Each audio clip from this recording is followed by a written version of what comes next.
discuss the continuity of the composite function hx equal to f parenthesis gx. In order to solve these questions, we need to understand what this means. So basically, we are plugging gx into fx here, right? Okay, which means you are plugging this function into here basically. So in this case, I can rewrite this f gx equal to, as you know, gx equal to this one. So this can be replaced in the parentheses. So it's going to be f x minus 1. It means you input x minus 1, this x minus 1, into x right here. Okay, so it becomes 1 over square root x minus 1.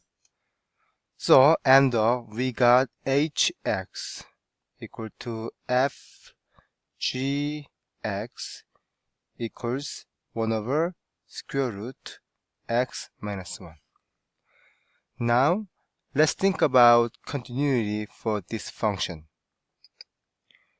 As you know, this is one of the rational function. The rational function case, the denominator cannot be the 0. At the same time, the property, domain of the radical equation, especially square root, the inside of value must be bigger than or equal to 0. So I'm gonna set up radical function property first. So x minus 1 must be greater than or equal to 0. So you combine 1 here. Then x must be greater than or equal to 1. Now, since it is on the denominator here, right? So we need to avoid it will be 0 case. So in this case, if x equal to 1, then it's going to be undefined. So we disregard equal sign here. So x must be bigger than 1. Therefore, this answer must be interval 1 to infinity. This function is continuous. Next section is infinite limit. Then what does infinite limit means? And then what are all the property of infinite limit? Please describe it as looking at page 83. This is section 1.5. And then read all this section, especially if you're looking at page 87. You will see property of the infinite limit. So I'm not going to solve 14 and 15 for you. Just leave it those questions so that we can talk about this topic next week. Good? Determine all vertical asymptotes of the graph of fx equal to x squared plus 2x minus 8 over x squared minus 4. Please make sure you watch this video before reviewing page 83 to 87. Okay, then let's start solving these questions. Vertical asymptote located on the denominator basically, because the reason the vertical asymptote occurred, so the case function has undefined value. As you know, undefined value we can find from the denominator equal to 0, right? However, this case, you see another expression on numerator, also on denominator. So like last time, we talked about this continuous value, especially removable and non-removable discontinuous value, you need to factor out and then check out whether anything you can remove and then which one you cannot remove. So if you factor this out, then this is going to be x plus 4 x minus 2 over x minus 2 and then x plus 2. Therefore, we can remove x minus 2 this case.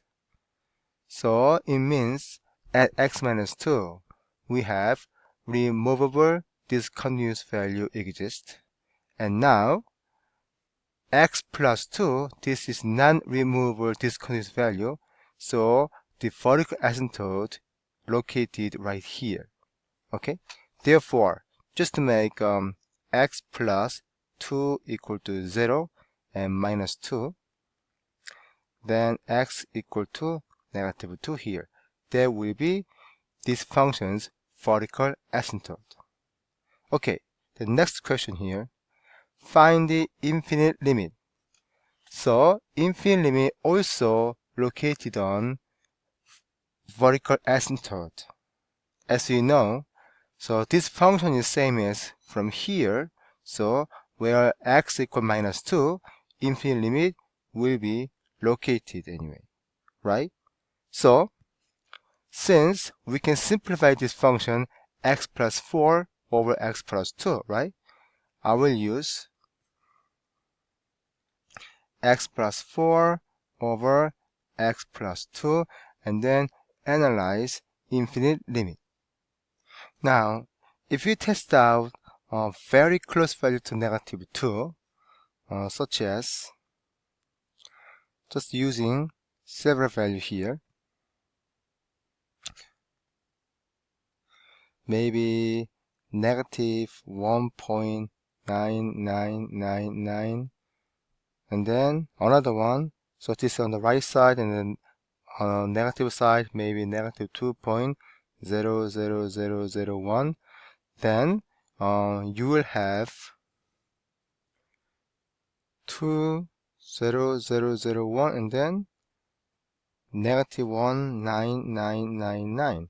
So based on this, if you maybe plug even smaller, like negative 1.999999, then it's going to be 2.0000001 and negative 1.99999999, then you will get even bigger, 2.0000001. So which means so limit x move to negative 2 from the positive side fx is going toward positive infinity, and limit x move to negative 2 from negative side fx must be negative infinity. So infinite limit exists at x equal negative 2.